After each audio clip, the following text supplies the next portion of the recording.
7, 6, 5, 4, 3, 2, 1, 0.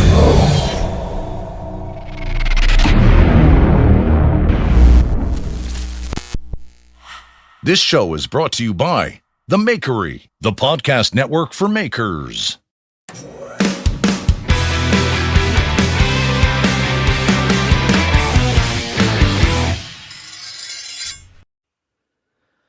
Welcome to Knife Talk, the #1 podcast for knife makers, anybody interested in knives. We're here we record live every Friday, which we now do on YouTube, but we then put the audio out on a Monday morning as the main podcast. So whether you listen to us live now or listen on Monday, thank you very much. Joined today by me, Craig Lockwood of Chop Knives, is Jeff Fader of Fader Knives and Mareko Geoff of Geoff Fire Arts. What's up? Welcome, guys. How are things? Good. How are you? I'm good. I'm not on mute, which is a good thing. Yeah. Once again, I'm not at home. I'm in a temporary made-up studio in my mother-in-law's kitchen because we are still in the UK, hopefully traveling back tomorrow. We are awaiting our COVID results, which we've been told should be with us by 10 p.m. tonight. It's now 8 p.m. They're cutting it very fine, but we need those results so we can travel tomorrow. So we're hoping we're all good. I'm sure we're good. But yeah, it's good. I've had another week of not really doing much knife stuff. I'm doing a fair bit of writing for the forthcoming book, which we've chatted about, and lots of just getting out and about with the kids. It's been good. But enough about me because I've got. Wait a second. Not enough about you. You're on the end of your vacation. How ready are you to go home? Oh, extremely. It's been a month. Tomorrow will be a month we've been here in the UK. I didn't think we were going to be here that long, and it hasn't been a vacation. It's been a case of seeing everybody. Every day we've had a plan. We've had something we've needed to do, somewhere we needed to be, or just something going on. So yeah, it'll be nice to just be back home, settle. And just feel as if we're back in normality. One thing that has been nice is here in the UK, the restrictions are a lot less, the COVID restrictions, and it's pretty much back to normal. You're wearing masks when you're inside shops and restaurants, that kind of thing. But apart from that, it's pretty much back to normal. So that's been nice. It's going to be a bit of a comeback, going back to France where things aren't as sort of forward as we are here in the UK. But I'm just ready. I am ready. It's hard work not working, if that makes sense, because you've got so many other things that you need to be doing. It's really hard. So yeah, I'm looking forward to it. But one thing that has been going on this week is they started last week, the Euros, which are the European Championships football, which everybody's excited about them over here. Wales did particularly well this week, beating Turkey, and there's a big match on at the moment, which is literally just kicked off. So if you're listening live and you're in the chat, please don't tell me the score of the England-Scotland game. If you do, you're a complete and utter bastard. Please don't. I'll watch it later. But that's my week. Mareko, what about yourself? The week's been standard, kind of normal stuff. I actually, but outside of that, I've been riding my bike a lot more. The weather has been okay.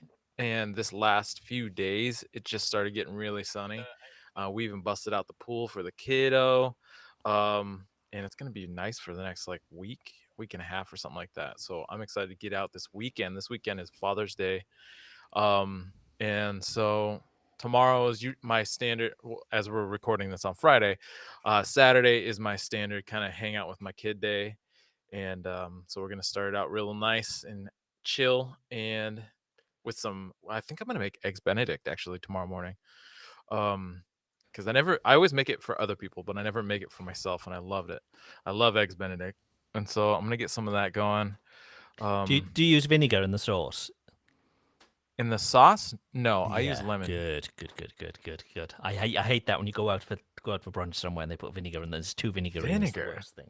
I could maybe use Yeah. apple cider vinegar, but not just white distilled. Ugh. Yeah, Craig, you're out of touch. You're out of touch. I'm going to the wrong places, clearly. Yeah. I mean, talking about eggs Benedict hollandaise sauce. Come on, man. Yeah. Right. So what else are you going to do, Mareko, before Craig interrupted you with his recipe questions? Yeah, what else am I doing? I think we're just gonna get out and try to get some time in the sun. We have this spot that's not far away, and from our house, and it's along a river, and it's got like a nice sandy bank that the kid can play in, and play in the sand, and then the water isn't like super deep right there, so he can actually, like, with me walking with him, he can actually walk across. Like, it only gets up to about like his belly button or something like that. Um, and so we'll probably go check that out because on Saturday mornings it's usually dead, dead. There's just nobody there, and it's because probably everybody who is ultimately eventually going to be there hanging out at the river have been out partying until like 1 or 2 o'clock in the morning, and so Right. they don't usually start their day until about 11 anyways, and that's when we peace. So we get there around 9 and we leave around 11.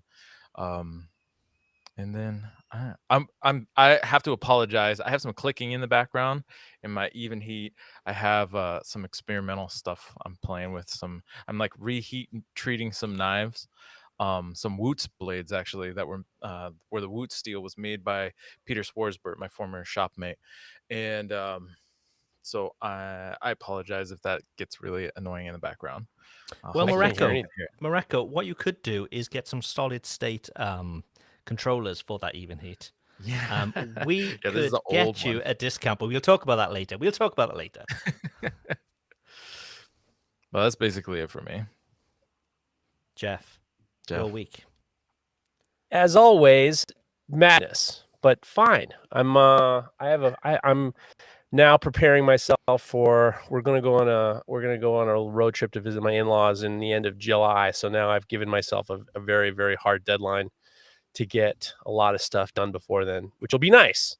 I did some weird stuff this week. I had a customer of mine who noticed I had these subway tokens from Los Angeles, not subway tokens, bus tokens. There are no subways in Los Angeles, and or maybe there is. I just don't know about it. So I have these Los Angeles bus tokens, and I just embedded one into this handle, and it was like touch and go, trying not to crack it, and how do you do it, and how do you get it in? How do it's a one-time shot, and I was I actually made the hole with a Forstner bit, and then I ground down I just sanded down the edges of the coin or the token just so it fit almost. And then I used the can't twist clamps, and I press fit them in with epoxy, and there was no cracking. It was like a one-shot deal, and it really worked out. I can't even believe it. So, what are bus token? Grateful Knives wants to know what a bus token is. Grateful Knives. I mean, it's an old coin that you put in a car. It's a fare for an old bus. I mean, it's a coin for It's not Christ's smoking sakes. weed on a bus. Bus token. Yeah, that's right. It's a bus token. Bus token. When you're bus token, that's right. Yeah, that's exactly it. And then that was cool. Hopefully got some more things going on soon. I'm I'm getting ready for I'm going to go to a Yankee game. I'm going to go to a Yankee game.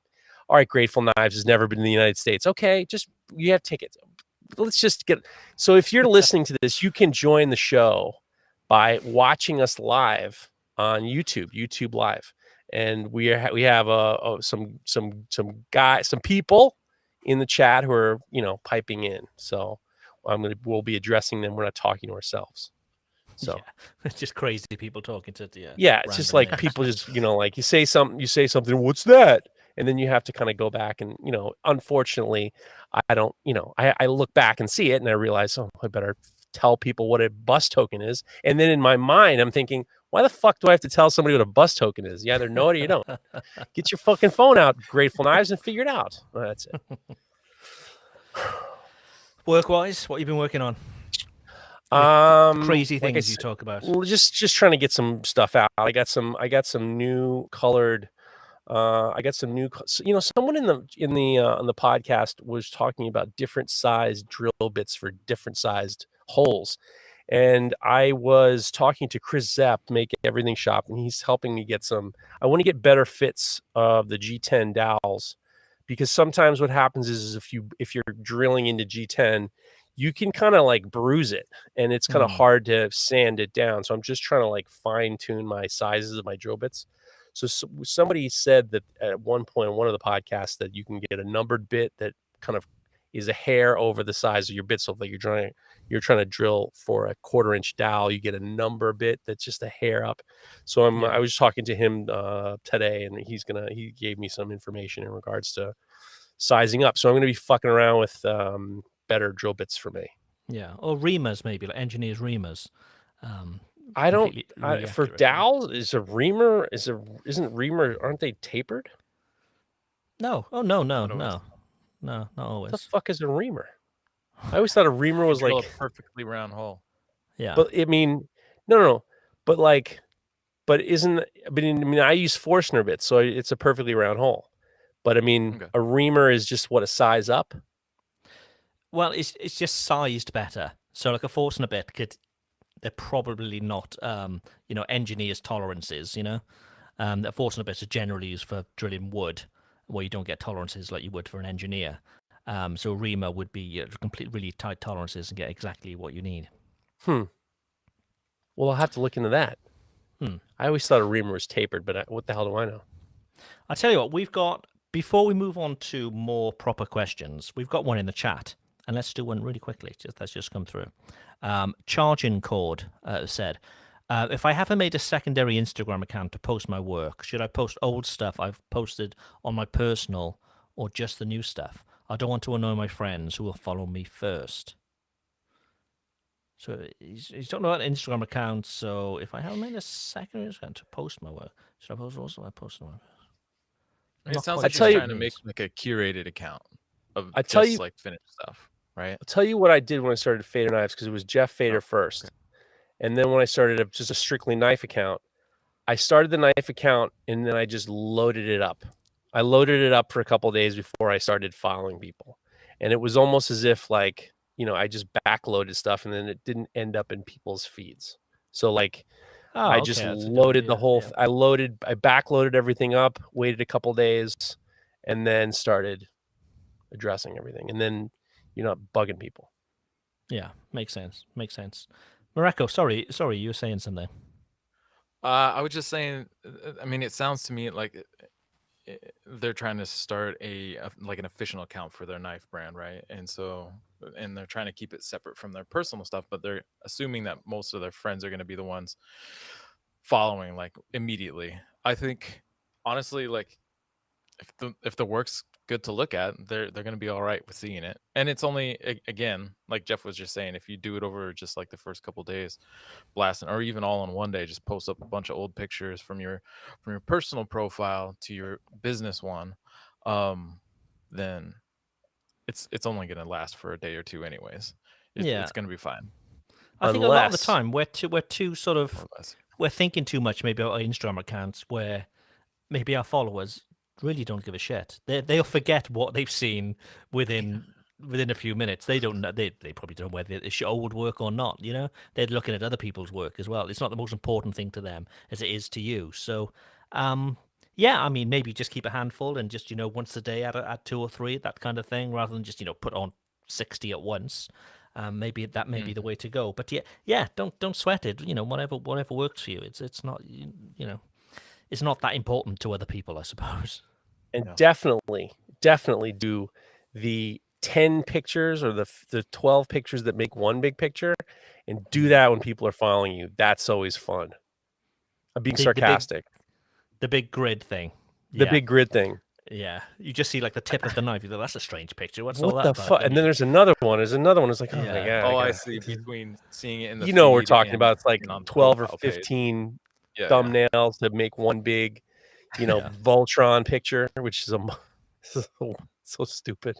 Yeah, and as soon as Instagram changed their grid to show 5 instead of 4 or 3, whatever it is, everything's going to be out of whack, and it'll be like those, those kids' tile toys, those puzzles where you got to move things around like that. Yeah, I can imagine. Yeah, there you go. Grateful Knife says, look at the guys you want to follow you and look at the hashtags they use as a tip. Do hashtags really work? I mean, I never click on a hashtag personally, so I'm not sure how effective they are. Yeah, I don't used know. to have like a notes on my phone where I'd have a bunch and I'd just copy them into every post that I did, but Sure. didn't really make a difference. I'm not quite sure, but maybe it works for Grateful Knives. I don't know. I used them a long time ago, and then when I started to look at the metrics, I wasn't getting anything from them. And I once got a guy who was mad that I was using hashtags years Oh. ago. This dude was fucking mad, and it was like unreasonably mad. And he said, I don't understand why I have to see all these hashtags, and your work is good, and you should be able to, your work should sell itself." And then the people in the feed started going after him. And I realized that he was a customer of mine. I'm like, I got to deal with this guy. So I just reached out and said to him, like, and I just kind of like, I was like and he was hostile, super hostile. And I FBI, hostage negotiated him down off the ledge, Oh and it my worked out. God.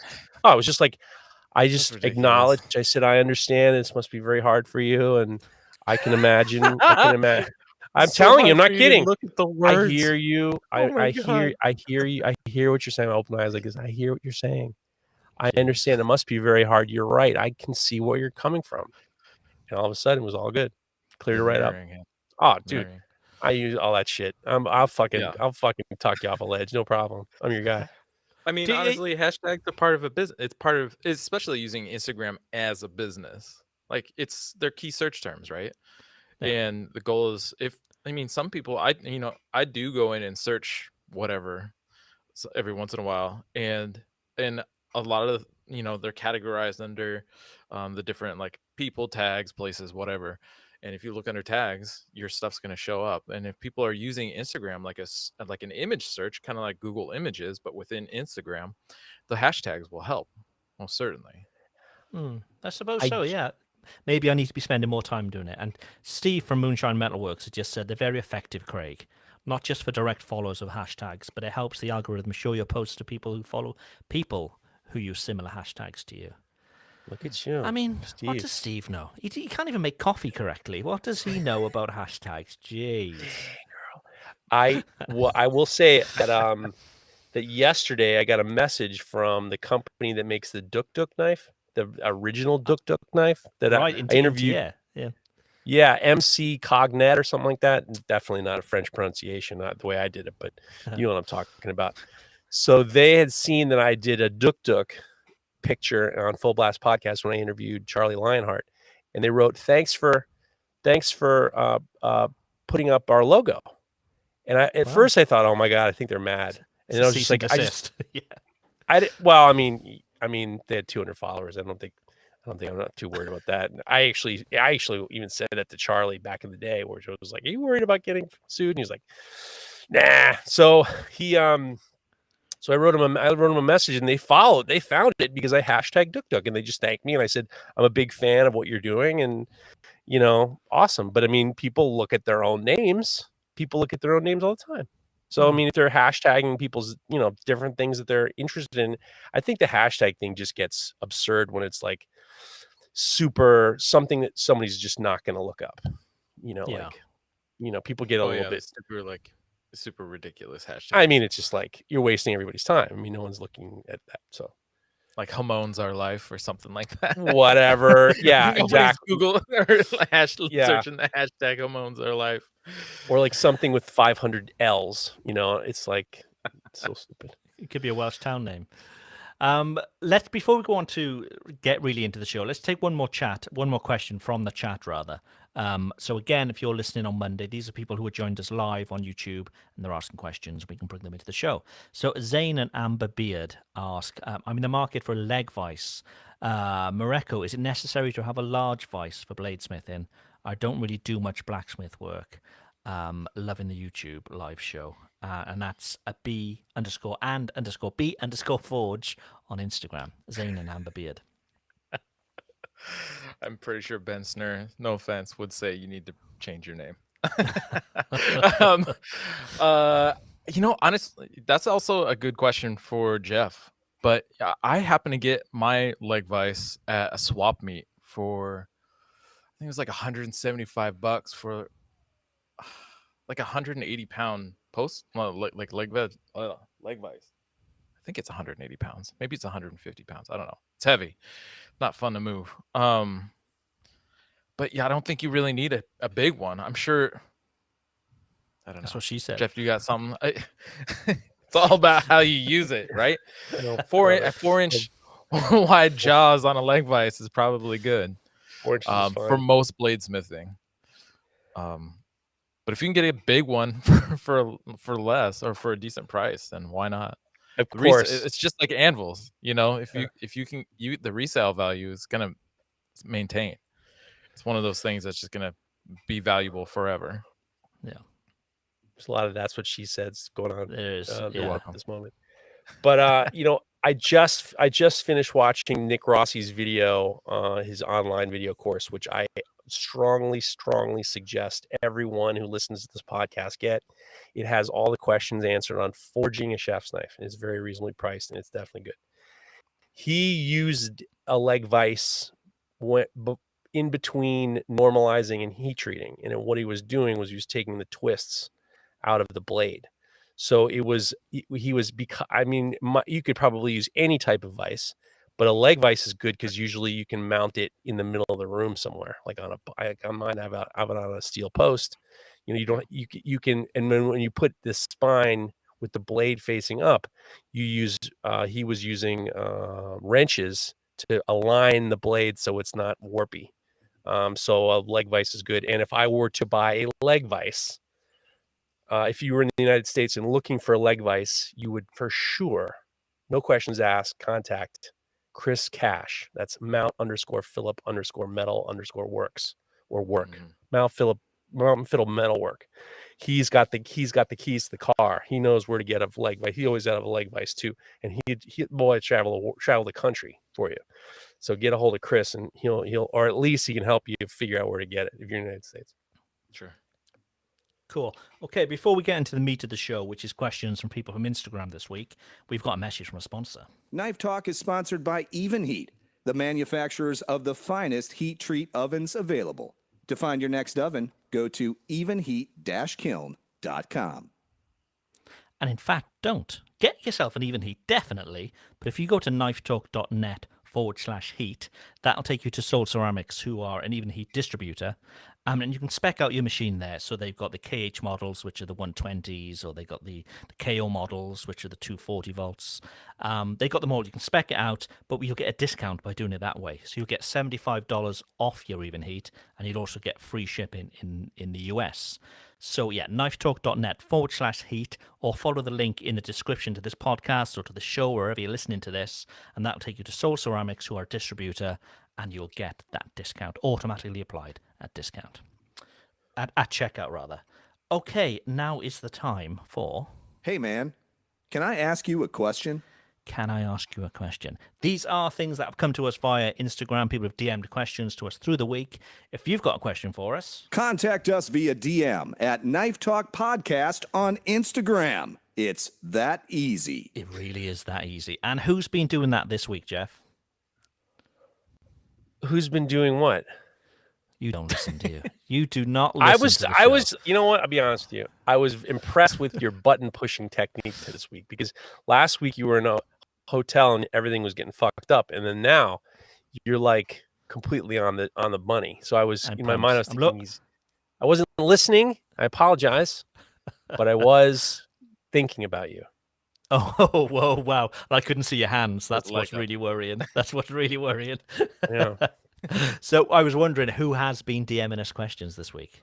Oh, a pile of people. The first one comes from Aiden Gribble Clint, and that name I was really hoping Mareko was going to say, and I was really hoping Aiden Gribble Clint. I was really hoping. Okay. Aiden Gribble Clint. Awesome name. Hi guys, I have a dilemma. I have a friend who's been talking about wanting to buy a kitchen knife set from me. I've told him I could make a set of 3 knives and it'd be about $800. I haven't started making the knives yet, and now he's getting married in 3 weeks, and he's starting to drop hints about wanting the set as a wedding gift. I really want to make knives for him, but 8 months as a full-time maker has left me poor as fuck. What should I do? Thanks, guys. Love the show. Mareko, straight on. You're shaking your head in disbelief. Straight No, on. I don't you. think- Yeah, it's like, oh man. I don't think Aiden would. I don't think Mareko would have this problem. I don't think any one of us would have this problem. It's just not enough time. I feel like. If he needs honestly, the money, he needs the money. Yeah. he needs the Well, money. He's if like, he can make it happen, and his friend's gonna pay it, then do it. no. He said I, at the s- I s- end. I saw that. I saw that as differently, as his friend is Yeah. hinting that he wants this as a gift. So he's giving him a price. Oh. He'd be, it's $800. But now his friend's getting married, and he's like, well, it could be a wedding gift kind of Oh thing. You know? my god. Yeah. Yeah, he's No. being cheeky. Hey. Yeah.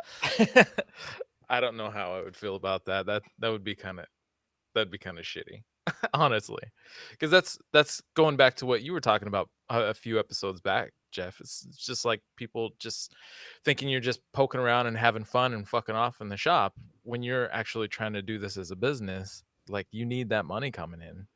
And what I have done for people, I've made letter openers for them as small gifts for all the fucking cards of money and all the other shit that they're going to be opening up as a wedding gift.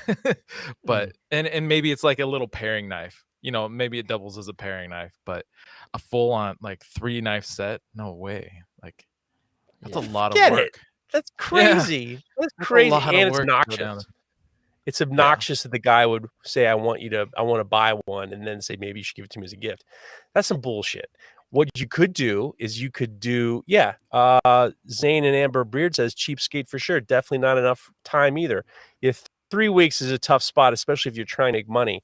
Number one is I'm always a fan of being funny and being like, yeah, maybe, make a joke like, yeah, sure. Or, make a joke about it, but at the same time, it's like you could, if you wanted to give him a gift, if you knew the color scheme you wanted, you could make him a small paring knife or something like that as a gift. You could make the colors and you could write the next are on you. Yeah. You know what I mean? Like, this one's on me, the rest are on you. Or make them out of wood. Or whatever. Or, you could be clever about it. I mean, if you had something lying around, you'd be like, I know he wants whatever, bog oak or something. I have a pile of it or whatever.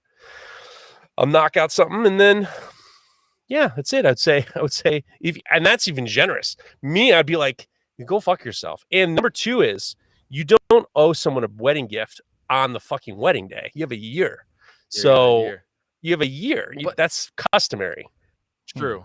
But if his friend thinks he's going to give him essentially an $800 gift, like, what kind of, they must be like fucking best friends or something like that. It sounds like this guy's like breaking his balls.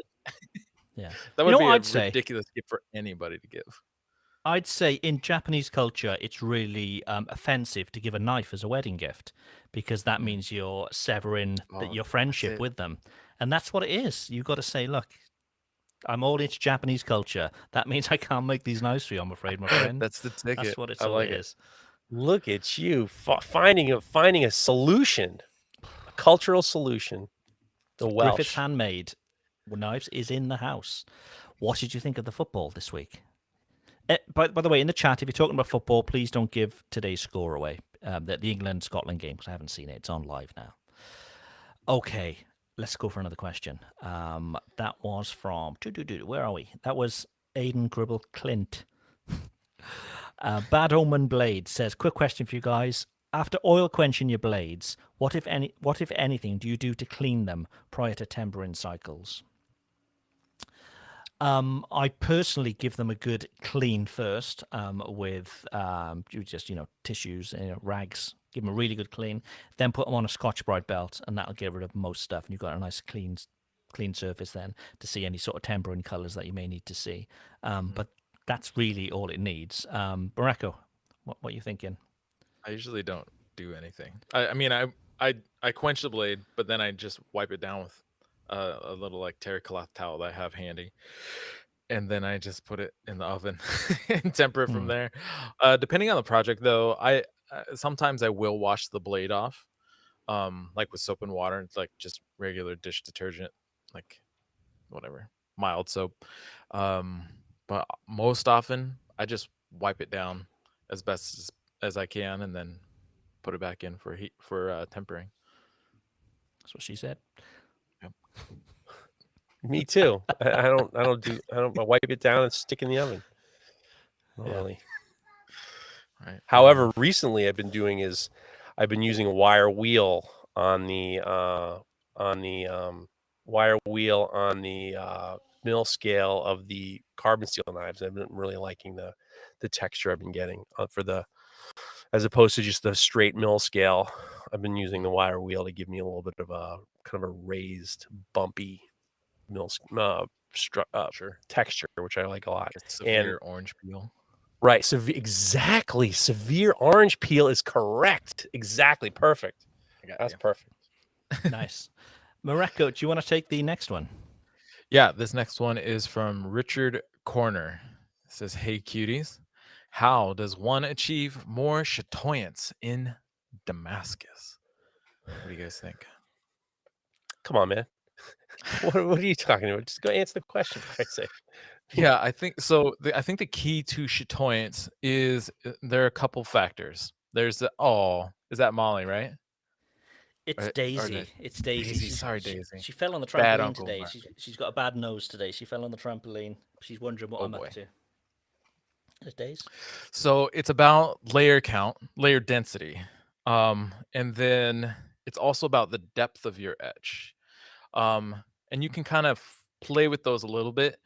If you go for a higher layer count, then you don't necessarily have to etch as deep. But if you're going with a lower layer count, then you want to go probably etch a little deeper than you normally would. And the range I like to play in, if I'm trying to get some like really good chatoyance in either random pattern or ladder or something like that, is around either it's like 350 to like 800. Once you get beyond 800, it's really tight. And yeah, like you can tell somebody, you've got 1600 layers in the steel or whatever, and that sounds cool. But what it's actually going to end up looking like is not necessarily super awesome.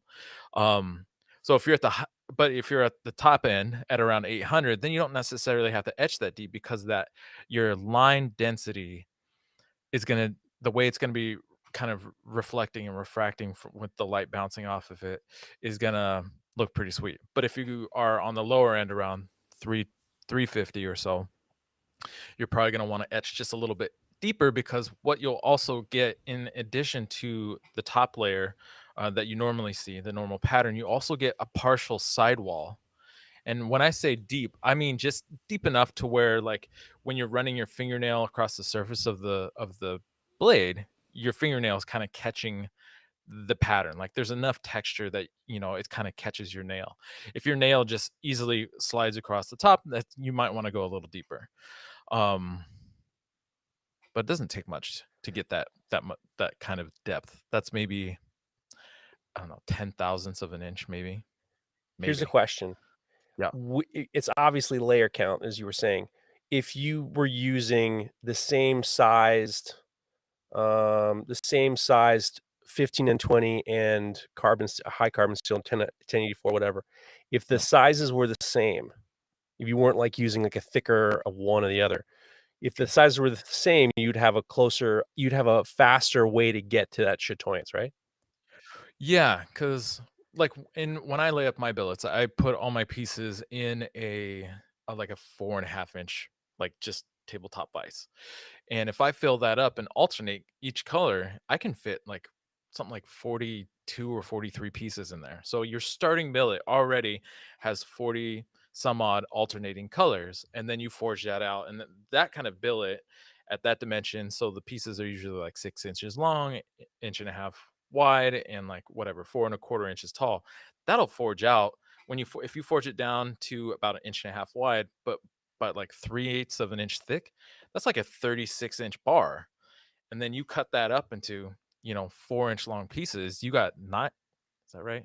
Yeah, 9 pieces at that at 40 plus layers, and that multiplies your layer count super fast. So you can get high layer count really quick. So yeah, I think it just depends on where within that kind of spectrum you're playing with. When it gets into mosaics and stuff, it gets a little trickier because mosaics kind of fluctuate where the pattern is open and then it's tight and then it's open and tight. And so you get some chatoyance in some portions of the pattern, but not necessarily across the whole thing, which might be what you're going for. Cool. Okay. We've had just a comment there in the chat from Griffith's Handmaid saying, "Did I see Nick Lemarcon is in the chat? He was the Damasteel giveaway winner, which we talked about last week, and so he won a bar of Damasteel. But we've got some news regarding Damasteel. So we had Per, the CEO from Damasteel, on the other day, and I turned the screws a little bit to try and get some discount for you guys.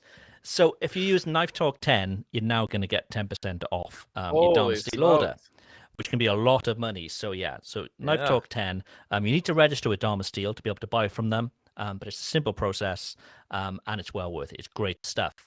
So what we decided we're going to do is run a Damasteel Knife of the Week.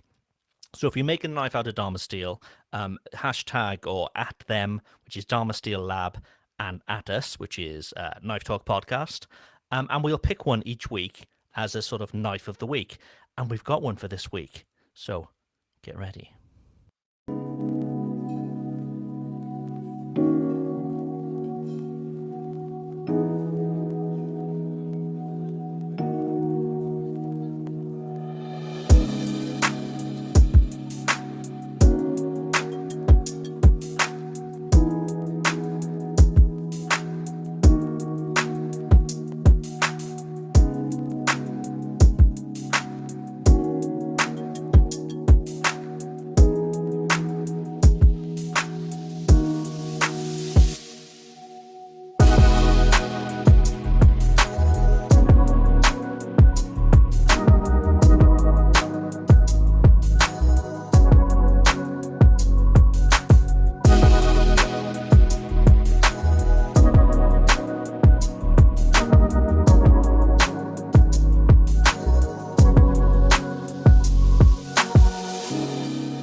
So that is our Damasteel Knife of the Week from Edward R. Knives, which is Eddie Jitz, who's a listener of the show.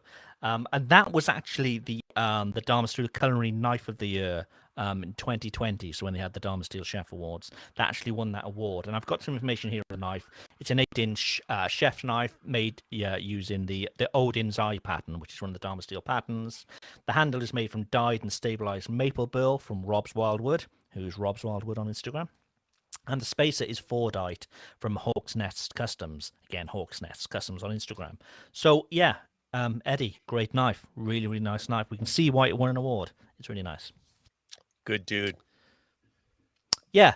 Ed's been listening to the show for some time. So, yeah, really glad to sort of highlight that. So if you've made a knife out of Damasteel, make sure you're tagging them and us, put a picture up, and we'll feature it on the show. Okay, let's get back to another question. Mareko, over to you. All right. This next one is from Baltic Blades. He says, I am a super small maker from Eastern Europe who wants to advertise my knives to Western Europe countries. They're more rich and willing to pay for the knives what they're actually worth. What's the best way to break into the new market/countries? What do you think? So where is he currently from? Did you sorry? So he's looking to sell more in Western Europe, and he's from Eastern Europe. He's from one of the Baltic countries, I'm going to guess. Right. Okay. Whether that they're more rich and more willing to pay, I don't know. There does seem to be a real sort of culture around knives in Eastern European countries, but I suppose in Western European countries, you're talking sort of the UK, France, that kind of stuff. I wouldn't say there's anything different to market in there. What I do see with a lot of Eastern European knife makers is maybe English isn't their first language, so they're not always getting across exactly what the product is. So if that is the case, maybe work with somebody who can help with the language. I'm not sure if that's the case with yourself because you've written that really well, so I'm not sure. But yeah, I might have edited it. Don't give him too much credit. Oh, right. Okay. Baltic Blade sends in a lot of shit that I got to edit. Lithuania. It's from Lithuania. He's from Lithuania, right? Okay. So, yeah, I'd say that there's no real difference, I suppose, to marketing to these places.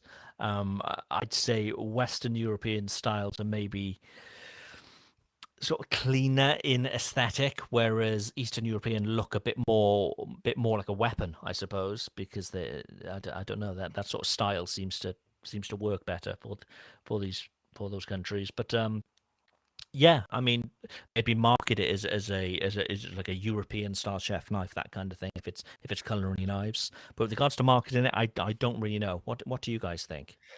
Jeff, over to you. I would think using social media to your advantage in this situation, which we were talking about hashtags before, use appropriate hashtags like that, maybe culinary, and try to focus towards the difference between an EDC person who's marketing their knives versus a culinary person. They're using completely different hashtags.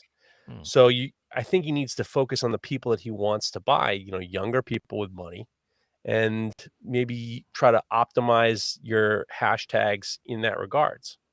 Yeah, and I'd say look at your following as well, and who you follow rather. So start following the kind of people you want to be buying your knives. Because if they're anything like me, if I get a new follower, I'm generally having a quick look at their profile to see what they're all about. So, follow the people who you want to be your customers. And, with any luck, they'll follow you back, or they at least get to see your work. Yeah. What are you thinking, Mareko? I mean, I feel like what's fortunate for a lot of makers, especially makers of knives, is that we can kind of do this work like anywhere. Craig, you moved from the UK to France. I moved cross country to Connecticut and back, but I could honestly kind of go anywhere. But I think the reason that the marketplace is opened up for that kind of flexibility is because we're not reliant on our local market, like the cities that we live in. Yeah. We can, through social media, like Jeff was saying, we can advertise to basically anybody on Instagram. And so I don't think it's necessarily about trying to break into other markets. I think it's just keeping at it, honestly, and I don't know where the breakthrough happens and when it happens, but you eventually gain traction and people start sharing your stuff out, tagging other friends in it. I feel like it usually starts out very organic and grassroots. And then and then maybe you work on a collaboration with another maker from the UK or from Western Europe who's kind of has more reputation or is better well known, and that could be a way to kind of do cross pollination in a way where you help do basically half the work and you guys sell it, or I don't know. I think there's a lot of opportunity for people to do more collaborations, honestly. Actually, Josh Prince just sent me some steel. We're going to be doing something. Nice. That's exciting. Coming back to that, I'd say another thing is maybe don't consider Instagram as your only method of reaching out to people. Sure. So, for example, I do a lot of sort of table knives for restaurants, and most of that work comes from contacting them directly. And I've set up this really sort of nice document where they can sort of see different examples of my work, and it's quite automated as well, the way it all works. But yeah, if you can get that to the right people in a restaurant, that could be better than spending time on Instagram. So that will require some research, finding the kind of places that you'd want your knife to be in. But that's another thing. Don't put all your sort of eggs in that one basket of Instagram, because it's not always the most effective way to reach big numbers, I suppose. Sure. Do you want to take another one, Jeffrey? Yes. This one comes from Justin Stinson. What is the exact brand name of the Bandsaw blades to Best Cut G10? Thanks, bro chachos. That's Running Man Forge. He's our buddy out in California. Justin. Yeah. I'm interested in this as well. What are you using, Jeff? I'm using whatever I got on the blade.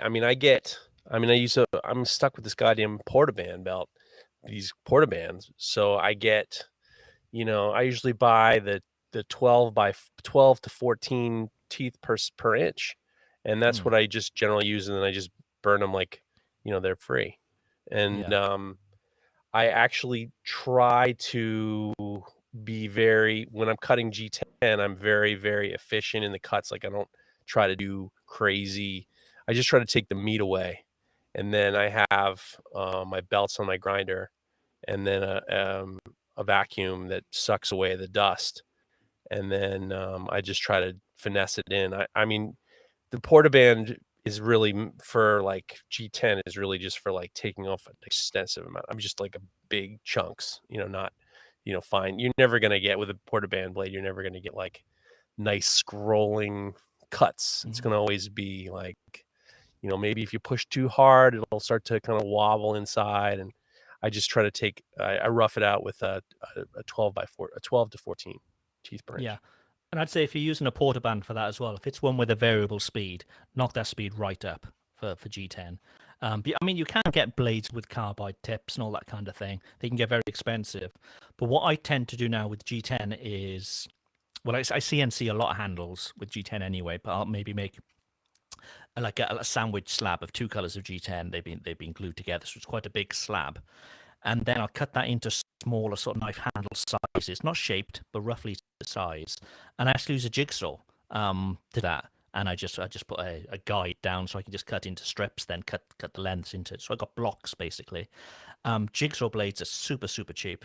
And it seems to cut really well with the jigsaw blades. So yeah, I'm not getting in. I'm not sort of making sort of profiles of the shape of the handle. I'll do the rest of that on the grinder, but I'm making a rough block.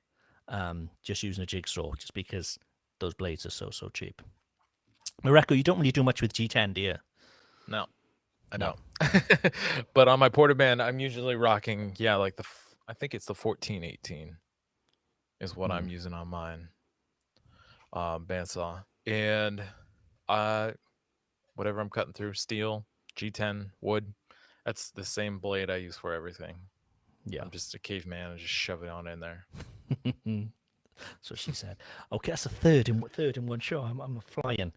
Combat Abrasives makes the world's best abrasive belts for knife makers. Available in any size at unbelievable prices. Go take a look at combatabrasives.com and get 15% off with promo code KNIFETALK15. Do it now. 15% off. Hell of a saving. Head on over to combatabrasives.com. And if you're buying stuff from them, let us know as well on Instagram and let them know as well. It helps us out. It's always good to know that people are listening to the show and that they're actually taking advantage of these offers as well. It's always good. Geoff, have we had any unsolicited advice this week? Why, yes, we have. I thought we may have. Yeah. We get a lot of unsolicited. Of all the things we get, a lot of it's unsolicited advice. And if you want, you can send us, unsolicited advice is basically when somebody says to you, hey, I have this great idea. You know what you should do? And it's usually like this, that's something they want, a piece of your great idea. So unsolicited advice is unsolicited. We're not, but the funny thing is, as someone pointed out, is I'm asking you to send me unsolicited advice. So it's not really unsolicited. So our first one comes from Baltic Blades. I thought we just talked about him a second ago. Here's some advice for the KTP guys. The off-topic chat about tire hammers from the last episode sounded super fun. From time to time, jump out of the strict structure and do some rambling, like the XYZ podcast, aka Two Guys, One CNC. So we got show notes. We have a new executive producer, clearly. Baltic Blades is now giving us notes on how we should do a show. It may sound as if things are scripted here, but believe me, they're not. So our show notes are literally the questions that we get. So Geoff goes through all the questions and puts them all into one big notes file. So we've got no answers or anything. And in fact, myself and Mareko haven't seen these questions really until they're said on the show. Well, you could. You both could. You both could. You both could if you wanted to. Yeah, I used to, but I think it's better, as Baltic Blades has correctly said, by going off script a little bit. He's quite right. He's quite right. There's nothing more ironic than telling us to schedule in being spontaneous. Well, the idea, Baltic Blades, is that we'll say a question, and hopefully that'll jog a story or something. If you guys, I'm talking to you and Mareko because our executive producer is giving us notes. The executive producer wants you to something off the top of your head and just go with it because it sounds more fun. Okay, so if I all of a sudden I tell a story, all right, we ask a question, you say, "Oh, that reminds me of the time I blah, blah, blah, blah." Go with it because Baltic Blades likes that shit. Okay, we shall do that. All right. Mareko, do you want to take another question and maybe Geoff can calm down a little and maybe set us up for the next unsolicited advice? It's fine. It's fine. It's fine. Baltic Blades is fine. He contributes, which I appreciate. It's fine. All right. This next one is from Noah Bloomberg. He says, "Hey guys, just stepped up into the 2x72 inch world." This reminds me of a story when I got my first 2x72. This will really? crack you up. What happened? This will crack you up. I'm joking, obviously. Sorry, Mareko. Go on. That was pretty Baltic. Very good. Into the 2x72 inch world, and I'm looking into a contact wheel. I know there's a lot of opinions out there, but I was wondering what size you might think would be best for S grinds in particular. So contact wheels can be used for S grinds, but it is kind of tricky because the S grind is so wide, and most contact wheels, even the biggest ones like 12, 14, 16 inches, not only, first off, are those extremely expensive wheels to buy, but they're usually not big enough to be able to get the whole hollow in the S grind ground in in just one pass. You have to grind along the top near the spine and then down a little bit lower, closer to the edge, and then you got to kind of wash out and clean out the middle. A radius platen is the way to go. I use this 72-inch radius platen. Bill Banky is the man, and he makes the radius platens, and I'm pretty sure that they carry them at Texas Farrier Supply, where you can get a 10% discount off said radius platen. But that would be my suggestion, because the radius platen, it's going to be, I honestly, I can't remember how much he was selling them for, but those giant contact wheels, they're easily $400 to $500, $600, $700, $800 for those big contact wheels. And there could be also some issues as to how compatible they are with your grinder. Because each grinder is kind of built differently, where the drive wheel's located, where the kind of idle wheel, or the kind of I can't remember what the fucking thing it tilts is called, wheel, tracking wheel, and everything. My brain's not working right now. So I would strongly suggest getting a radius platen versus actually getting a contact wheel, because contact wheels are not so expensive. If you don't like it, you can still afford to go get a contact wheel, probably. And do you know where you can get a contact wheel from that'll fit any kind of grinder? They make accessories and stuff that'll fit all sorts of grinders. It's the one that you use, Geoff. It's the Broadbeck grinder. Tell everybody about the Broadbeck. Good grinder right there. 2x72 grinder for Broadbeck Ironworks. It's versatile. It goes horizontal. It goes vertical. It has awesome platens. An awesome big platen. I love how big the platen is for culinary knives. Their table rest. We haven't even talked about the rest. The work rest is super long, and you can actually move it around. So if you're having something very long, you can go from either side. It's very, very versatile. I love their work rest. It's very helpful, especially when you're using a work rest. If you go to broadbeckironworks.com, put in promo code KnifeTalk10, they're going to give you 10% off, and it's a great grinder. And you put it together, and they're not skimping, but they're giving you the essential parts, and they're saving you value when they're saving you money when you buy one of their grinders. So Broadbeck Ironworks grinders, you can even, let's say you have something else, but you want their arms, They have fullering arms. They have slack belt attachments. They have all sorts of contact wheels and surface grinder attachments. It'll fit your grinder, so go get it. RodbeckIronworks.com, promo code Knife Talk 10. Okay, I'm gonna do another question, and then maybe Jeff, you could queue up some hot takes. Okay. This one is from Robert Pierce. He says, "I'm a fairly new hobbyist knife maker. Each knife I make is better than the last. At least I like to believe that. I have a tendency to be a perfectionist, and as a result, struggle to complete projects that aren't going as planned or as envisioned. I've made it a goal to complete my knives, even with imperfections, as an exercise in growth. Is this something you guys struggle with? And if so, how do you work through it?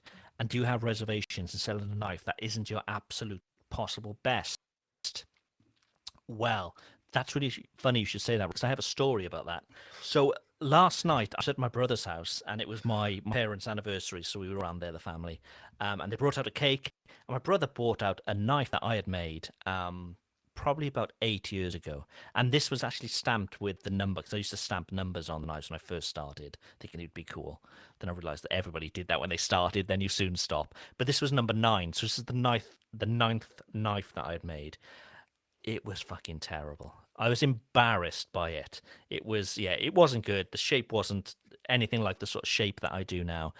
It was thick. It just wasn't a good knife. My brother really likes it because it was a gift, and that kind of, he's quite happy. But it's not the greatest knife. And I come from a background of sort of software development, and when you make something better, you can just simply send out a software update to everybody. Everybody gets this new version. I wish we could do that with knives, but unfortunately we can't. So yeah, it is something that I struggle with a lot, particularly when I'm speaking to somebody and they say, "Oh yeah, I've got one of your knives," and I'm like, "Oh, how long ago did you buy that?" And they're like, "Oh, 6-7 years ago." And I'm like, "Oh geez, don't judge me on what you've got in your kitchen now." And I'd like to think that in 6 or 7 years' time from now, I'd still be cringing, because I think if you're not cringing at past work, maybe you're not improving. So it's a double-edged sword, if you pardon the pun. But I do struggle with it, particularly when I'm maybe speaking to a customer who I know had a knife which is maybe sort of 4 or 5 generations away from the current knife that I'm working on. Mareko, I mean, you're shaking your head there, nodding your head rather. Yeah. How are you feeling about that? Yeah, I think it's hard. I feel like I am a perfectionist, and I don't even know why I'm a perfectionist. And why I have it in my head that nothing's ever good enough. But I struggle with finding that balance between it is pretty good and I need to just let it go and move on, and letting things go, and running a business. If I was just gonna keep trying to make things absolutely fucking perfect, I would probably I would maybe put out a knife once a year or something like that, and that's just not reasonable, especially if you're trying to do things as a business. I think there's always something to learn if you're paying attention to what you're doing, and I think what's key is like keeping a notebook, or a journal or diary, as somebody, I think it was Jeff a while back, was making fun of my journal. No, But that my was notes. Neil Kamamura. Oh yeah, Neil. He was making fun of you. But keep track of those notes and keep track of those things that you learn, so that each time you make a knife, you have room to progress. But at the same time, you have to recognize where to draw that line so you can move on and get that thing out the door and be all right with it. And whatever you learned or you saw that you could do better, do that on the next one. Get that one out the door so you can get paid and make those improvements. Because I think, as Jeff has talked about before in the past, is I think what's key as an artisan, as a craftsman, is to show kind of like the evolution of your work over time, and that's exactly how you do that, is you make those small improvements every knife. And like Craig was saying too, there's always room for improvement, and he's hoping to see those improvements 7 years down the road and looking back at his old stuff and cringing.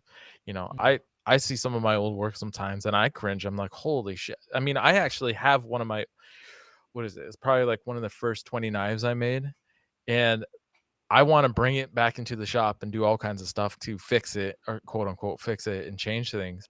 But my wife does not want me to touch it because it's her knife. It was my gift to her. And so she's not like, nope, just leave it the way it is. I don't want you to change anything. It's just the way it is. Unless something like if the handle breaks off for some reason, then yeah, you go back into the shop and fix it. But outside of that, I think it's a good relic of a certain time as well. You know, being able to look back and say, you know, geez, you know, things have changed so much since then, which is always a good thing. So yeah, it's all good. What are you thinking, Jeff? Well, what he says was interesting. Was his struggle to complete projects that aren't going as planned. So and I've been down that road where maybe you've ground one side and the plunge line's weird, or there's something that you kind of can't fix. I've been down that road where I'm working on something and whatever, you slip, and then there's something in there that's like kind of impossible to get out, or if you do get it out, it's going to turn it into like a big dip or something. I've completely done that stuff, and then I've made the conscious decision. I was like, well, this one's staying here. It used to be, I'm like, I'm gonna give this to someone, but now I don't even do that. Now this one is like, I'm gonna fuck around with this one, you know, so I'll try, you know, I would experiment with different type of handle materials or trying to do stuff just to kind of like work on things that I wouldn't have done before. Look, it's the way it is. I mean, ultimately, you know, you care, so that's important. But I think it's important to see things through. Now, if something's you know, you do not have the ability to fix it, I can put that shit to the side. I had a knife that I brought back from Barcelona. I bought a couple of them back, and I put a handle on. It was like my style handle, and I had to take the handle off because it was like not happening at all. And it was one of those things that I just put it aside, and I'm going to redo it at some other point. But I mean, it just happens. And ultimately the best part is you care, you know? Yeah. So I'd be curious about or to know what your guys' opinion is on this. So the way I used to do things is that I would start a customer's order. They want a specific pattern, a specific blade shape, all this kind of stuff. And somewhere along the way, it would not be going as I had planned or as it was supposed to go. And it's not fitting, you know, the customer's specs basically. And I used to just stop and set that thing to the side and start over. And after talking with my friend Dan a while back, he offered some insight on something that never ever crossed my mind, which was to, especially with like I'm looking at my workbench over here, and there are like almost 50 knives laying there. These are all knives that, in somewhere along the process, they just didn't suit the project. And a lot of that usually happened like when I would make a pattern, or like a customer would request the pattern. I would make the pattern, forge the blade, send a picture, and as long as things were all looking good, then I would move forward with the order. But there were often times where someone would say, that's not exactly how I thought the pattern would look, or that's a little too bold, or that's a little too tight, or whatever, the line density. And so I would just set it down and then start over. And in talking to Dan, his thing was like, you know, if something's not working for a customer, I tell them, that's good. I understand. I'm going to finish this project. I'm going to get this out the door, and then I'm going to come back to you. And I'm like sitting here looking at all these knives on the workbench, and all I see is just a lot of money that was not made in those times where, because instead of stopping and finishing that instead of continuing with whatever that was and finishing it, selling it to a retailer, or just putting it up on my Instagram or whatever to sell, I just set it down and I started over. And now I've just lost whatever 2 weeks worth of work, or week worth of work, and I'm starting over from ground zero. And I realized that was not it's not a good model to operate in that manner, and that I need to now, moving forward after having that conversation, if somebody is not cool with how something's going, I'll just say, that's fine, but I'm going to finish this, because as a business, I need to bring in money, and starting over and backtracking a week or 2 weeks or how much time I put into that order does not make any sense as a Yeah. business. And I don't think you And need to so explain that even to a customer. You know, I you just started the knife. If it's not for Yeah. them, it's. I mean, you work slightly different to myself because Sure. you've got this huge wait list. So you're working through a wait list. So you've Yeah. never got stock knives to sell. You know, so this is maybe that opportunity to have. You know, maybe it's a knife a month or however often it is, to have something available for people to buy. So yeah, and I don't think the customer even. Okay, the customer. You know, you may say to the customer, I got to continue on this one, but yours is next. But I don't think you need to go into details as to say, Yeah. because I'm running a business here and I need to. That's none of their business. I think that's a perfectly acceptable thing to do. Definitely, without a doubt. Yeah. It's something that never ever crossed my mind to just finish whatever that quote unquote bad knife or mistake knife was, finish that, and then come back to the custom order. And business wise, like, it is completely like kicked me in the nuts. I mean, again, I'm looking at all these knives. I'm like, monetarily speaking, it's been hard over the last few years because I've been operating in that manner. Hmm. Because basically I'm not throwing the knives into the garbage. So it's not going down the drain. It's just sitting there. But it's money that's not being made that could be helping me to save or pay bills or whatever, It's money that's not coming in. And And because I you've got just this constant list, you never haven't finding the Yeah. time to go back to these. Right. Yeah. Exactly. Yeah. I think if you start a knife, I think you don't need to explain to a customer that you're going to finish this knife. I'd crack on with it. Jeff, I don't you're know. itching to say something. I just don't know your customers. I don't know why they have so much power over you. Why are they able to Because I say, give "Oh, I that didn't"? power to them. Don't give it to them. You're giving them too Well, much. it's too late. I mean, it's too late Well, for these ones. well. I mean, it's just like they don't like the density. Get the fuck out of here. I mean, what are you talking about? You don't like the density. You don't like the density. If somebody said to me, "I don't like the density," I'm like, "Well, then fuck away." I mean, I don't know what to say, but I think you give them too much power. I mean, honestly. I do. Honestly. I really mean, do. I mean, the good thing is they're not thrown in the garbage, so the time isn't really wasted. I think you should just make them and sell them. I don't know if you need to like talk to people about their timelines. That gets a little bit too you giving them too much power because there's no reason for them to know what you're doing day to day. I know. Okay, if it's an inch shorter than they said, that's something different. Right. But if it's like, I mean, what, a 300 layer count? I asked for 305. Fuck you. Yeah. I mean, come on, man.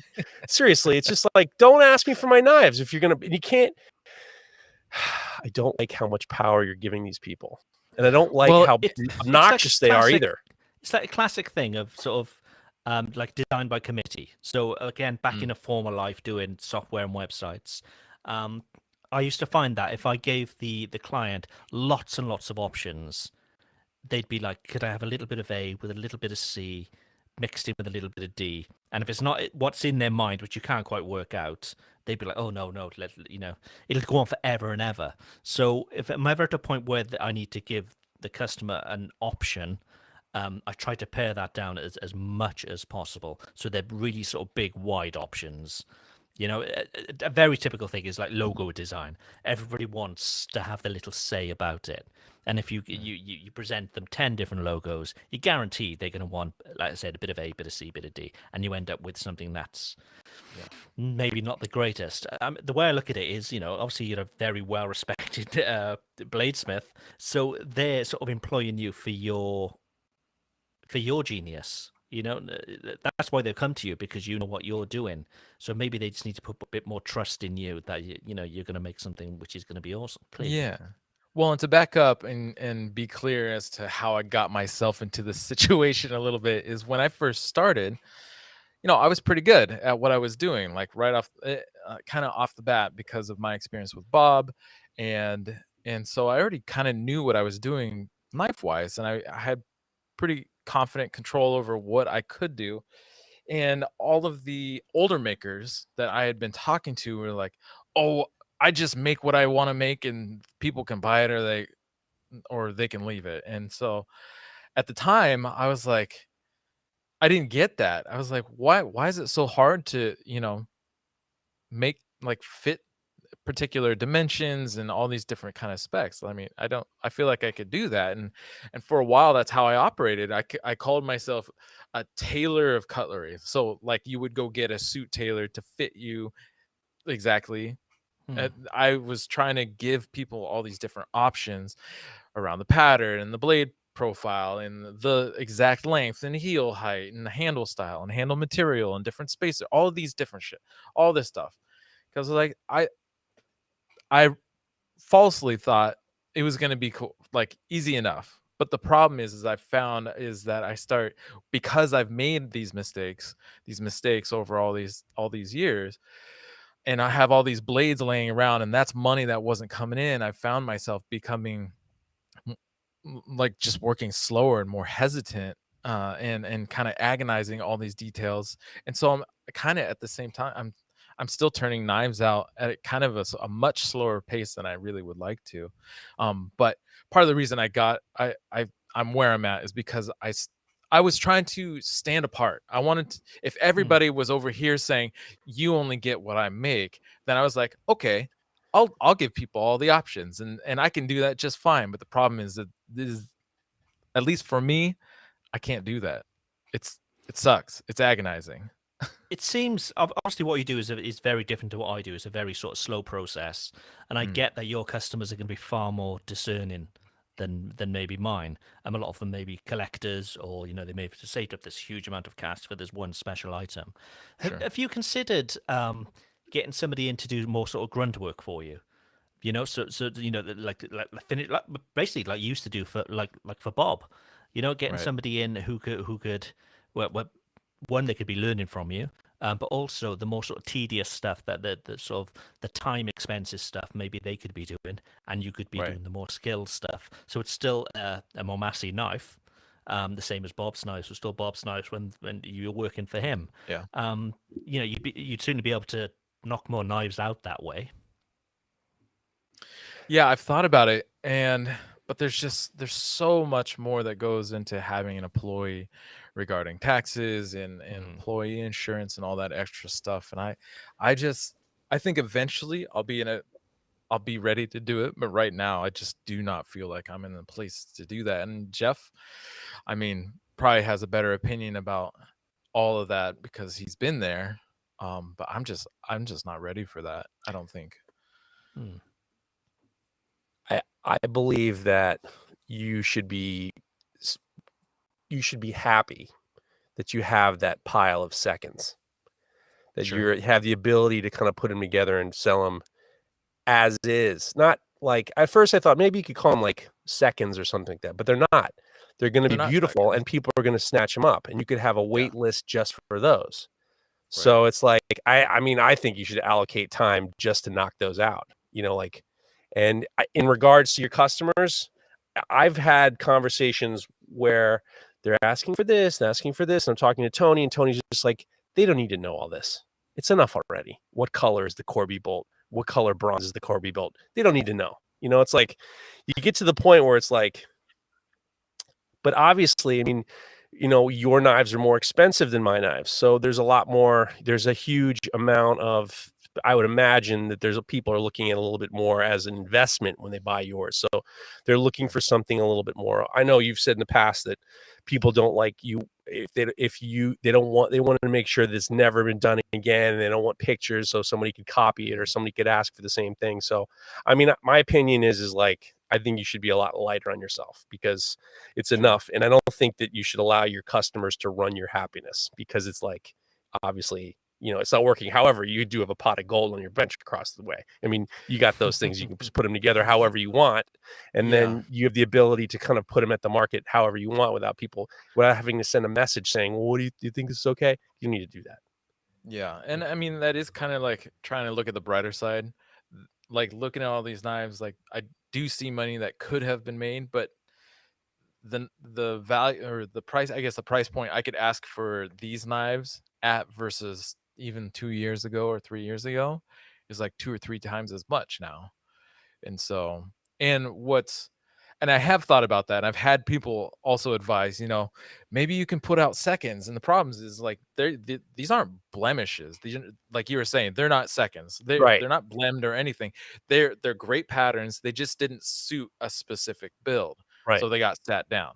But by take what I do, I think I'm gonna do moving forward, like you were saying, is kind of add these to my kind of like my workflow, so that I am kind of getting a little bit of a break from the full custom stuff to just do these knives that just like the specific length, the heel height, the exact pattern, handle. None of those details matter.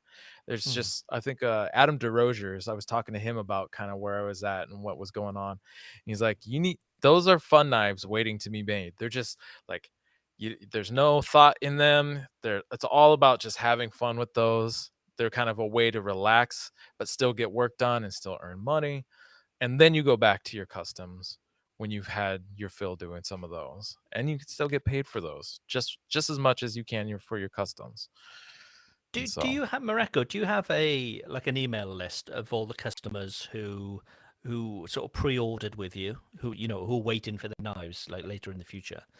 Definitely. I mean, these may be good knives to finish, and then just literally just send to that email list, because what you're doing then, you're not only selling a knife, but you're taking somebody else off the sort of back end. So you're reducing your list, but you're also making a customer very happy, and you're making money with what you're sitting on your bench. So it sort of ticks 3 boxes that way. Yeah, personally, that's probably what I do. But yeah, it's got to be a difficult one, because your knives are more sought after, obviously, than mine, because you offer this sort of this unique sort of tailored experience. Yeah, it's got to be a difficult one. But I mean, doing it that way, offering them to people who are already on your list, it sort of makes sense to take them off the back end, bring in money now, and make value out of what's sitting there. By all means. By all means. And how happy is Baltic Blades? So happy. He is so happy. And Mareko, listen to you, Baltic Blades, our new executive producer. And we went off the road. Went off track. It was all for him. And it was great. It was a great segment, and it's obnoxious that he was right. That's the worst part. He's totally obnoxious. But I mean, look, you got the world by the balls. I mean, like I said, these aren't things that are in the garbage. They're very, they'll have to work. A lot of some of the work is done. I don't know how much of the work is done, but Adam's right. I mean, now you have the ability. I mean, that's what I'm doing. Is every 3 knives, I'm throwing in one that I just want to do, and then they're moving. And it's like going into a new direction. But at the same time, it's like anyone who writes this isn't the density I wanted. I mean, get out of here. Seriously. It's like, I don't, you're crazy. What are you, Jeff Bezos, for Christ's sakes? Well, you know what? You don't need to be Jeff Bezos to buy Rhino Wet. Because it's great value for money, and it's going to save you time, and it's going to save you money. And I'm sure if Jeff Bezos was a knife maker, he'd be buying this stuff, because time is money, and we can save you more money. So if you want to get your Indasa Rhino Wet, which is the best sandpaper on the market, you can go to Texas Farrow Supply, where they sell that as well as a bunch of other stuff for knife makers. They got a whole knife making section there. If you use Knife Talk 10, you'll get 10% off that order. So not just your Rhino Wet, all the other stuff that they do as well. So if you don't know what they do, go take a look. TexasFarrowSupply.com. Remember, use Knife Talk 10. And again, remember to let us know and let them know that you're taking advantage of the offer. That would be cool. Do we have any hot takes, Jeff? We certainly do have hot takes.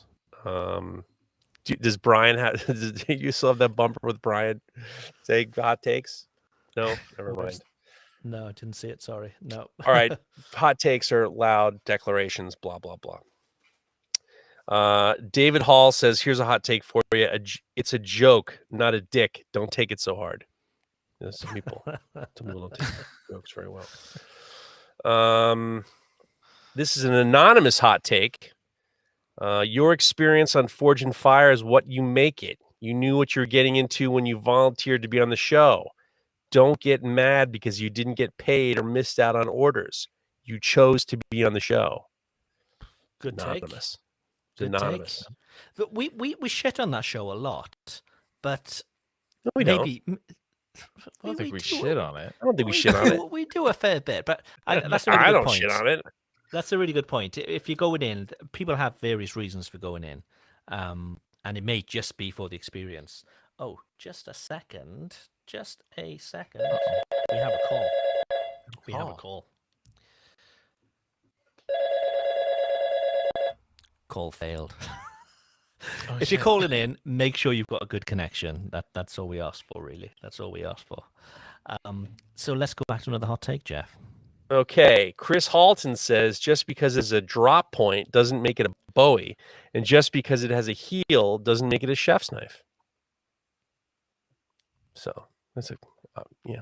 Okay, I'm with you. I've seen Moonshine some crazy Bowie knives, as they call them, some crazy shapes, and I'm thinking, is that really a Bowie knife? But yeah, there's a lot of speak, things maybe. Look, here's the problem is some people just don't know. Like I mean, some people just use words, and maybe they don't know, and they're trying to just you can go down the rabbit hole. Let's give it a go. Let's give it a go. That'll be good.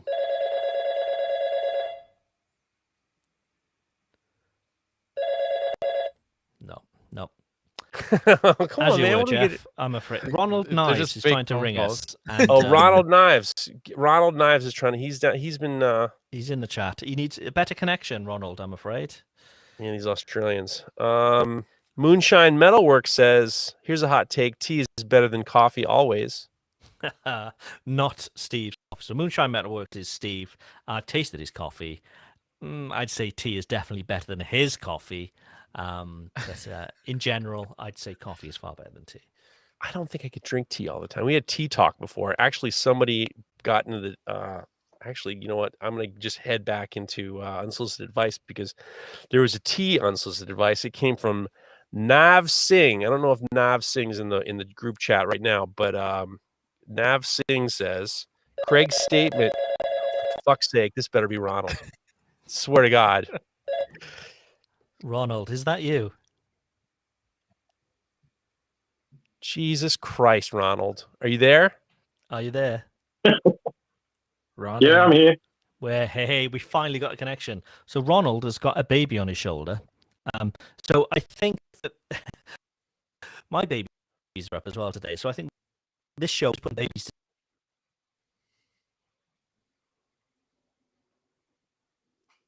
We're losing you. Uh-oh. Yeah. It's Craig, sucking up the bandwidth. Craig, you're sucking up the bandwidth. you and the bunch of you're sucking up the bandwidth, Craig. It's not working. So we're gonna just keep going because we know how this is, Craig. Ronald has completely derailed the show. Thanks, and Ronnie. it's fine. Who's got the bad connection now? Rainy Day Forge says we have all sorts of people in the Rainy Day Forge wants to know who has the bad connection. I think Craig might have been doing too much. I think he's doing too much. All right. Well, he's out. We're gonna get back in. Here's some unsolicited advice that I don't know if you know about, Mareko, but it's from Stephen Rust. Stephen Rust says, here's some unsolicited advice when you inevitably get super glue on your hands. Applying lotion on your hands helps break it down and get it off. Thanks for the great show. Did you know about that? I don't. Have you ever gotten your fingers glued together?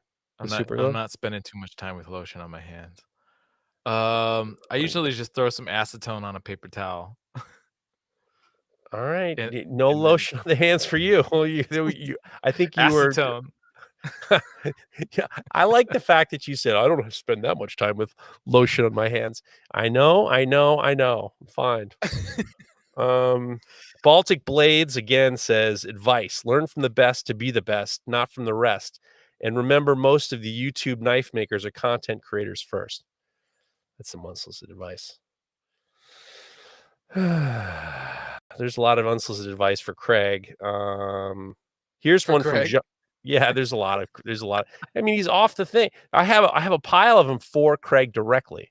So it's like if he's not here, what's the point of even wasn't even saying it.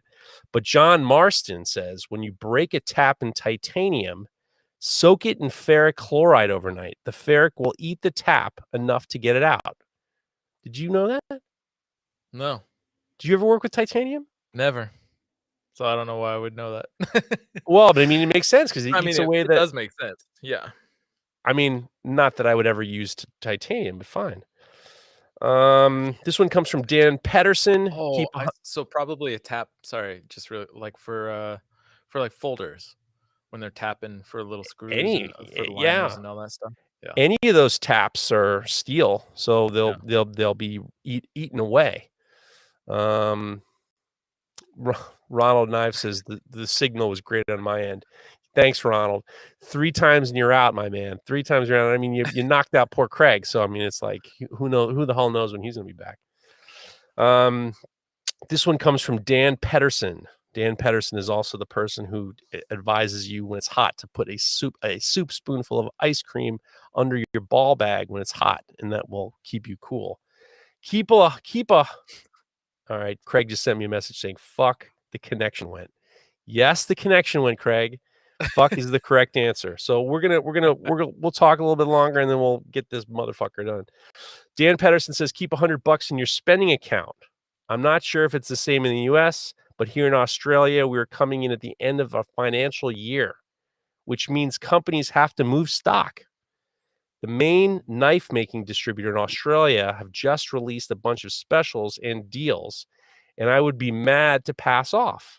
But lo and behold, I stocked up on steel and belts in a few weeks back, and now the spending count is too low to buy that kiln that I went for at cost price. Plan ahead for a stock take and big sales. Have some extra cash up your sleeve, and just in case there was a deal you can't refuse. Don't forget, when applied with a cold soup spoon, zinc cream soothes a sweaty gooch. Craig's back. Are you there? Are you on mute?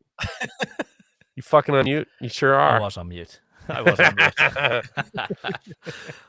I blame Ronald Knives there. He called in and everything went to shit. I think these Australians, they're giving us some sort of virus by calling in.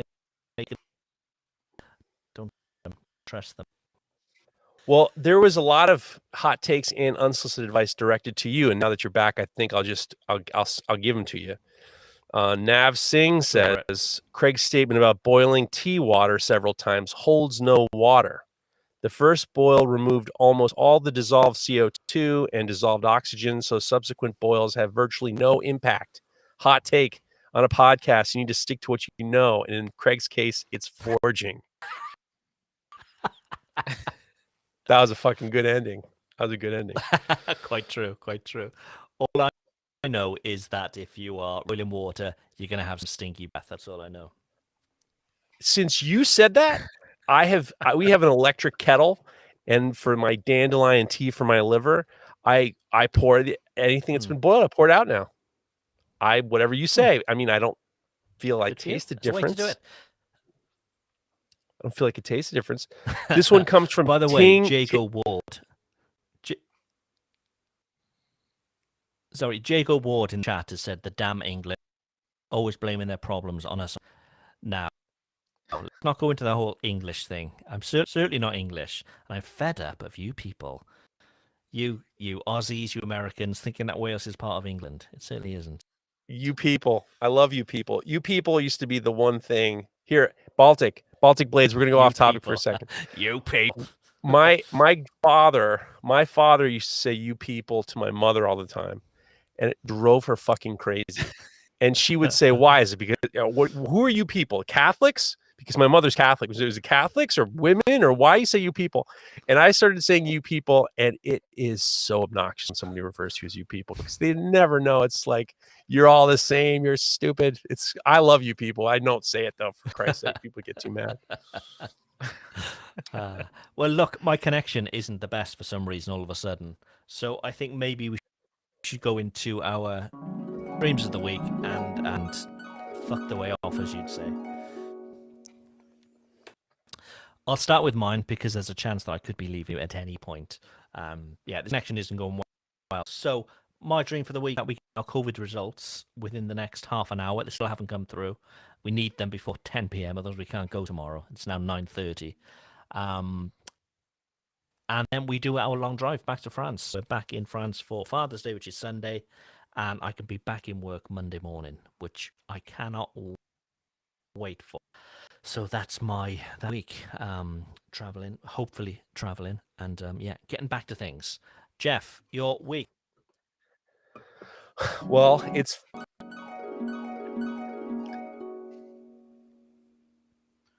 you've started a war in the chat room. Everyone's very upset at all the English are mad at the Aussies are mad at everybody. Everyone's mad. You people all got to calm down is what I have to say. All you people in the chat, for Christ's sakes.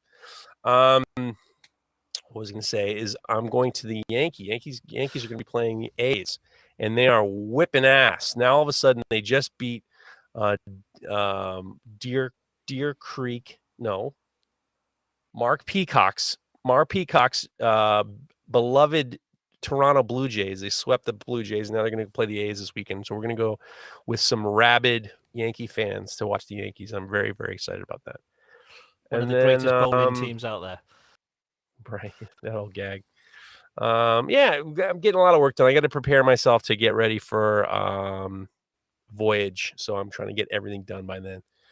And I got a few new things done that I like that we're going to put up for sale. And then just cranking away. Summertime's happening, and our little garden's starting to pop stuff out. So it's kind of neat. Nice.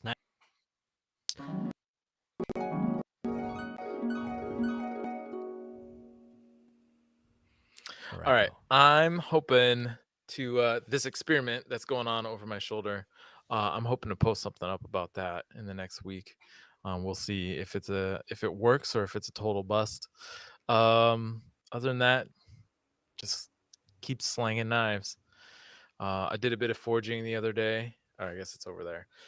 Forging to work on some of that sword stuff, but I need to get back to real work that is going to be paying sooner than later. So, what's Craig doing? Is he talking to somebody? I said, it's talking outside of the frame. It's fine. We're trying to get the babies. Okay. It's fine. Yeah. Okay. So, but that's it. Just sword stuff, knife stuff, experimental stuff, real work. Get paid. Get paid. Get paid, Ryan. That's the way. I think the show. So everybody, thank you for listening, and we shall speak to you all again next Friday if you're a live listener, or next Monday if you listen on the podcast. So you can find us on any podcasting network, Apple iTunes, Apple Podcasts, Spotify. You can find us there, but we're also on YouTube with our videos every week. So go follow, go like, and we shall speak to you soon. Bye for now. This show is brought to you by The Makery, the podcast network for makers.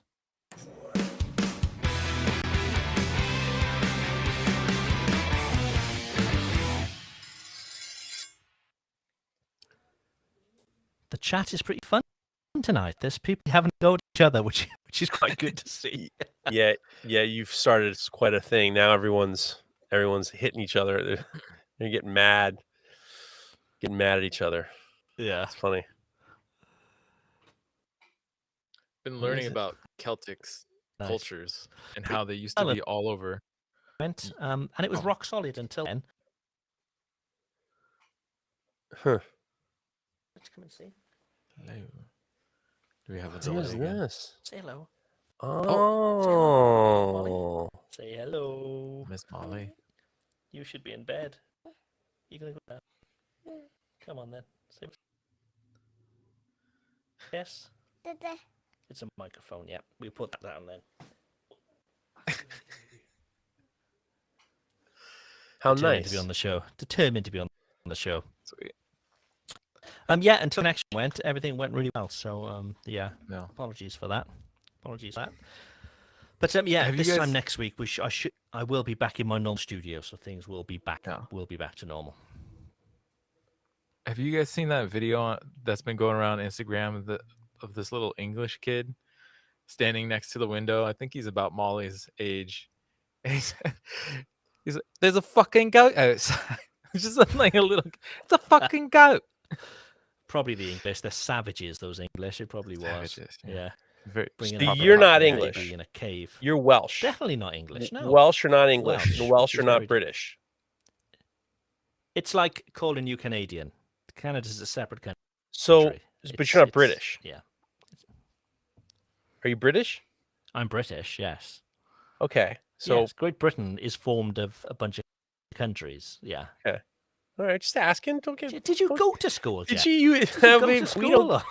We didn't get. We don't give a fuck. I mean, we don't know the difference between English and British, and fine. Jeff, no, it's probably more like this, Jeff. It's like saying you're a native New Yorker from Manhattan, and it's like like saying you're from like Florida or like New Jersey or somewhere you greatly despise. Maybe not greatly despise, but you don't want to be associated with. Okay. I just wanted. Yeah. I wanted to know. I wanted to know the boundaries, because now we're deep in tea talk. I figured, at least we should have proper terminology, because I mean, you do consider yourself Welsh. You are Welsh. Fine. Yeah, very Welsh, very well. Currently in Wales. Yeah. Do you speak Gaelic? Looking forward to final Indian takeaway before going home tomorrow. Welsh? All right. No, I don't speak Welsh. I speak a little. I can understand a little bit. My wife does a lot more because I'm from Cardiff, which is the city where everybody speaks English. So we learn a little bit of Welsh in school, but you only need to go 10 or 15 miles up the road, and you're into valleys territory, as we call it, and a lot more Welsh speakers.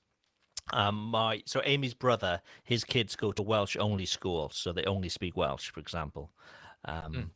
So yeah, there's a lot of Welsh being spoken, but I can understand a bit, but I couldn't have a full-on conversation. No. Sure.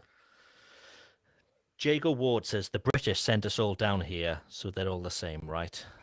Jago's in Australia, so they're basically all the British criminals were sent to Australia some time ago, an island where they couldn't do much damage, but they seem to have done a lot of damage still. So yeah, that's where we are. That's why all those Australians are so fucking huge. Yeah. Why are they huge? All the mean bastards were sent down to Australia. Oh, Yeah. I see. Yeah. So what you got Mhm. coming up now? You working? You mean right now? I'm gonna go home. Well, the weekend now. Yes, weekend. Yeah. Oh yeah, I actually might have a blacksmith who is kind of traveling around. Might stop by the shop tomorrow. We'll see. We'll see what happens. But I have a million things to do. Lots of drawing. I get some more drawings to do. What are you doing for Yeah. Father's Day? I'm going to see the Yankees. We're going to go see the Oh. Yankees. My kid's working though. My kid has a job at a coffee shop, and they're giving her weekend hours, so she's not going to come with us, which is fine. I'm gonna rather her work. So we're going to see the Yankees on Sunday, which will be fun. Yeah. So Nice. Mareko, what have you got planned for the weekend? Tomorrow, Saturday, hanging with my dude. We're gonna cruise around, and just hang. The weather's gonna be beautiful. We'll probably go down to the farmers market. There's a great spot. There's a marina. It's like 20 minutes from here, and you can get like a scoop of ice cream and walk around, and you can walk around through the docks, and there's all kinds of like, jellyfish and fish and crab and all kinds of little sea animals and stuff out there. Nice. So we'll probably go do that, and then on Sunday's gonna hopefully be kind of like my once a year super low key day. Like maybe I sleep in until I'm usually up at 7:30, so maybe I sleep in until 7:30 or something like that. A And late then 7:30. yeah, super late, and then later we're doing brunch at my brother-in-law's house, and just with all the getting all the the kids together and everything, and then we're going out to my in-laws in the evening, and I'm making pizza for my father-in-law and my mother-in-law out there. nice. Nice. Yeah. Nice. We've had a chat question regarding something that Jeff talked about last week, and N. Warren. And he says, what did Geoff do with his blue balls? So if you listened last week, Geoff got sent some stuff in the mail. Do you know what, Geoff? I do. It's actually, I found out who sent them.